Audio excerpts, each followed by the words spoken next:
Do you ever wonder why other people's man defense seems to be better than yours, or why your cover 2 defense sometimes doesn't work as good as it should? In this video, I'm going to show you how to fix some of that, plus some other secret tips that will instantly improve your defense in college football 25. Also, if you want to watch me stream live and learn how to get better, I stream my online Dynasty games on Twitch. The link is up on the screen. Put notifications on if you want to catch those streams when they go live. Tip number 1 is shading coverages. There's a bunch of different ways you can shade coverages in this game that will help you out. You could shade up, down, left, or right, but for this first example, I'm going to tell you about shading down. Now, this is going to be really useful in a couple of situations. Number 1, zone defense. I like to do this more so out of a cover 3, but you could do this out of cover 4 or cover 2 as well. The reason shading down is good is for this reason right here. If we don't shade down, I want you to notice what'll happen. What we can do every play against zone is we can hit a drag underneath, we can catch, and we can run for some big yards. And sometimes people will put dual drags on the field because it's a good concept, and you could catch these underneath if you have deeper routes forcing the other zones back. You could also hit the flat routes a lot of times for some easy consistent yards, maybe 4 to 5 underneath against zone defense as well. Now, I'm sure you've played a lot of games where you keep getting dink and dunked underneath and you can't seem to stop it. Well, what you want to do is you want to be in a zone defense like a cover 3 and you want to shade it down. You do this by pressing wire triangle and then down on the right stick for the underneath adjustment. And you'll notice some of your zones may even change here. Like now we have hard flats on the field, but also these 2 hook zones will play a little more aggressive. So now if I'm trying to throw any of these underneath routes, you're going to see, look how the defense is right there. We limit it to 2 yards. Or if we try to throw this route into the flat now, you will see again, we're there to limit that to no gain or a drop pass. And sometimes on stuff like this, you will even throw an interception just like that. And when you throw an interception, that can go back the other way for 6. Now do keep in mind, if you're shading a zone coverage down, that means some of the deeper routes may be open like this, but that's the cat and mouse game. If you're playing someone that dinks and dunks all day, shade down, catch them off guard, limit those easy catches. Make them have to make the tougher throw. Another good time to utilize the shade down is if you're running a cover 2 man or a 2-man under. Basically, that means everybody's manned up and you have these 2 deep zones over the top. What you want to do in this style of defense is you want to first press by pressing wire triangle down on the left stick, and then you want to shade underneath, which is wire triangle down on the right stick. This is going to tell your man defenders to jam and play really aggressive underneath. Now, the only reason that this is kind of safe to do is because we have the protection of 2 deep zones, meaning we shouldn't give up a big play like a touchdown. Yes, a good receiver could still beat a lesser cornerback with this style of defense, but the deep zones over the top will ensure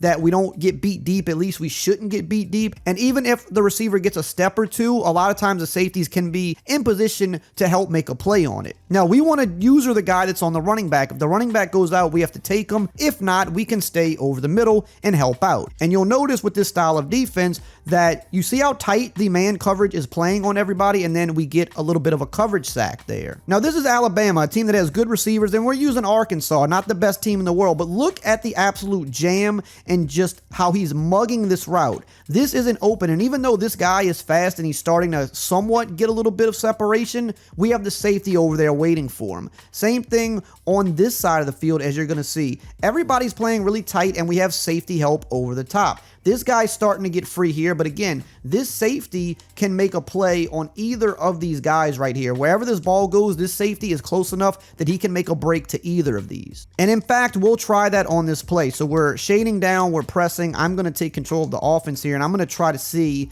if I can make this throw over the top. And you see, I can't, because the safety, by the time we have to put the ball in the air, the safety has enough time to make a play. Let's do it again here, and we can see we got Y breaking over the middle, and we were just out of there. We almost actually made a pass, but I'll live with that. That's good coverage. Really quickly, before we jump into the other 4 tips, I do want to mention that I have a membership where I post all of my ebooks, my highest level offensive and defensive strategies. If you want to get better at the game and start winning the majority of your games, make sure you check out the link in the pinned comment below. Number 2, zone drops. Zone drops can help you get a lot of stops on defense, and let me show you why. Right here, we're going to use a flood concept that's very popular. It's some type of a deep route like a streak with an underneath flat and then a corner route going to the sideline. Now, the problem with running a standard zone coverage versus this like a standard cover 3 is that this corner route will usually get open on the sideline for a huge gain, just like this. This is also very effective on the short side of the field as well. You're going to see corner route is wide open. We can't stop corner routes. We've all been there. We're going to have the same problem with a cover 2 as well. If we have time to get the pass off, you're going to notice that the corner route is going to get open on the sideline for huge gains. Now, to help stop this, you want to press the R3 or right stick at the play call screen, and then you're going to scroll down to your zone drop. Now, zone drop drop flats are going to be your cloud flats and your hard flats. If you leave these on default, your cloud flats will be around 10-ish yards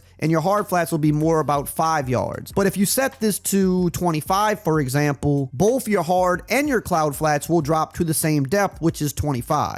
You can also drop your curl flats back, which are those purple zones in your cover 3. You can drop your hook zones back, which are your yellow zones over the middle. You can adjust these all game long. Just make sure that you're constantly tinkering with them, because if you leave them set to a certain depth, they're going to keep dropping to that depth until you change it back. So if we want to stop corner routes out of a cover 3, what I want to do is put my curl flats on 30. Now those purple curl flat zones will drop 30 yards back, but to help them out, I would like to take this guy who's in the curl flat and I want to slide him over and back a little bit just to help him get where he has to go quicker. Instead of having him line up to the inside, that makes him have to cover more ground. So I'll quickly slide him out to help out because I know where the corner route is coming from. And now you'll notice if we try to throw this corner route, he should be there to help make a play on the ball just like that, and he gets an interception. Now there is a negative to this. Because we're dropping that curl flat back to take away the corner, now the underneath flat is wide open for easy yards too, but I'll tell you how to stop that in the next tip. Now if we want to stop a corner route from a cover 2 defense, we're going to put our regular flats on 30. Sometimes it'll be 25. It really depends on the type of corner route your opponent's throwing, so you may have to play around with this. Same thing here. I want to take my guy that's got to get back there. I want to slide him back just a little bit just to help him out. And now you'll notice if we try to throw that corner route, you're going to see, look who's back there to make a play on it. Hey, if you're still here at this point of the video and you're liking the content, go ahead, subscribe, turn the bell icon on. That way you'll never miss out on any of these important tips to help improve your game all year long. Tip number 3 is going to be how to utilize Mabel coverage. So remember when I just said that the flat is wide open when we try to take away the corners? That's where you go to a Mabel coverage. This is a little bit more of a complex setup, but what we're going to do here now is we are going to put these flats, I'm going to put them on 30 because as we just saw, 25 still looked like it gave up a little room back there. We're going to put this on 30. Again, depending on how your opponent's playing, 25 might work. We're going to do 30, and then we're going to put our curl flats on 5. We're using zone drops on 2 different zones now. Now what we want to do is call a Tampa 2 style defense. Now with this, we have to make some adjustments. What I'm going to do is I'm going to take these 2 outside yellow zones. So this guy here in the hook curl and this guy here in the hook curl, and I'm going to put them in the curl flats. So I get on that guy, I press A on Xbox or X on PlayStation, and then you'll see the curl flat option is right on the left stick. Now we get on this other guy, same thing, A or X, right on the left stick. So those light blue zones, the cloud flats, they're going to drop 30 yards back because that's where we set them. These curl flats underneath are going to stay right here. They're going to go underneath. So this is called Mabeling. Now you have to be a decent user with this because now, as you can see, the middle of the field is the responsibility of one man here. So you need to stay over the middle. However, when people are trying to hit you to the sideline every play, they're not looking at the middle that often. But what's going to happen now is we already know that we can take away the corners by dropping those zones back 30 yards. But now what's going to happen is if we try to throw this flat, this guy's down there to rally, and you see that we limited it. Now, if you want to be even more aggressive with this, you could put your curl flats on 0, because if you noticed, they still dropped back a little bit. They gave up a little bit of room. Now let's adjust it and put them on 0. Now, as you can see here, we have the Mabel coverage set up again. And once again, I like to try to help my defense out a little bit if I can. So if I know they're trying to flood me on the left side by going to the sidelines with corners and flats, I want to back this guy up a little bit. I want to shoot this guy out a little bit, just a little bit to help them out. I want to get them where they need to be going a little bit quicker. Now, we already know the corner route's going to be stopped by dropping our zones back 30 yards. Let's look how aggressive he plays now in the flat. Look how aggressive he's playing. He's playing a little dumb because the defense can be dumb in this game, but there is a chance that that could be a pick. But either way, he's not really gaining any yards. If you want to lock down the sidelines against people that love throwing corners, flats, comebacks, anything that's basically going to be from the hash mark to the sideline, this is the coverage you want to run. This will just annihilate players that do nothing but go to the sideline. Some people are scared to throw over the middle because that's where your user is going to be. And again, you have to user very well in a setup like this because you have to cover all of this between the hash. So it's up to me to just take away that one guy. Now again, let's set this up. Let's back our guys up. You know, let's put our guys in position to succeed. We're going to motion this guy out. We're going to put B on a drag. That's going to be our check down. This is how a lot of people that like to attack the sidelines will play. They have their flood to the sideline and they'll have like a drag or just something coming over the middle as a check down. That's our responsibility. We know we have the sideline stopped. Okay, I see B. I'm running with B. B is on me, and where else am I going to go? Nowhere, because I've got the sidelines locked down, and I'm taking the responsibility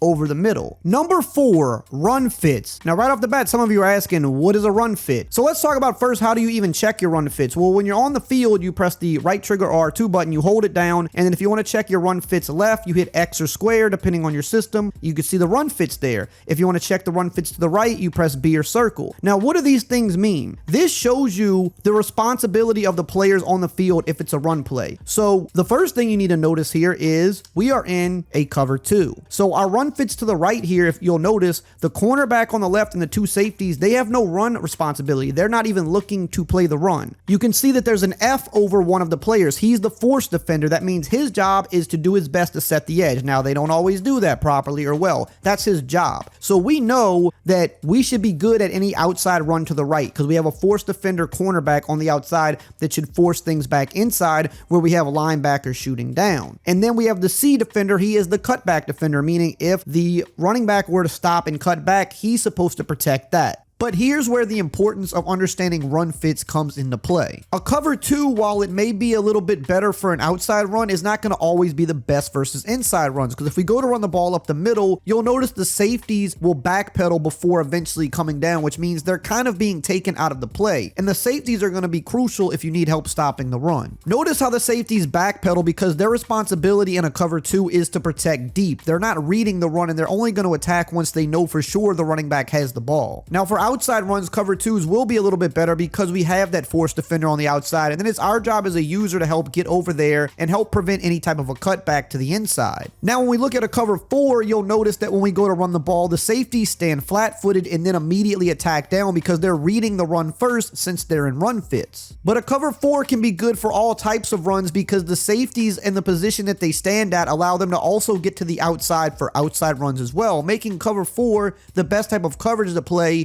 if you're not sure if your opponent's running or passing. I also like to bring the safeties down a few steps as well because this gets them a little closer to the action and it helps them get in there to make plays. And this is especially important when you're going against people that stay in shotgun all game because you're not sure if they're going to pass or they're going to run up the middle. So if you're having trouble stopping the run because you don't know when they're going to pull it out, stick with cover 4s, bring your safeties down, and they're going to help you defend the run a lot better than using other coverages. Number 5, the best run defense. Now, if you're just playing someone that just runs it the far majority of the time and you just want to sell out to stop the run, I'll show you 2 defenses you can use to completely eliminate the run. The first formation we're going to look at is the 4-3 even 6-1. You can only find this in the 4-3 multiple playbook, but the second defense will be something you can use in every playbook. So we're going to call the Sam Will Blitz, and all you simply have to do is pinch your D line, which is left on the D-pad, down on the left stick, and then crash them in or slant them inside, left on the D-pad, down on the right stick. And then you're going to use the guy on the running back, and you're going to stand about right here over the center a few yards back. And what you just need to do is get in here with your user and make a hit. This will also work well against the outside runs as well, and you can always take the safety at the top and slide him over a little bit to give you an assist like we've talked about earlier. And then you just loop around the same way, get in there, and your team should help you make the stop. This also works well against shotgun runs as well, where they like to run inside zones and things like that. It's the same setup, and you just want to loop around and make the tackle. The next defense you could use to stop this is the nickel double mug. Now, this is in every playbook, whether it's just the regular double mug or it's the 3-3 double mug, you'll have this, and we're going to call the mid blitz 0. All you have to do on this one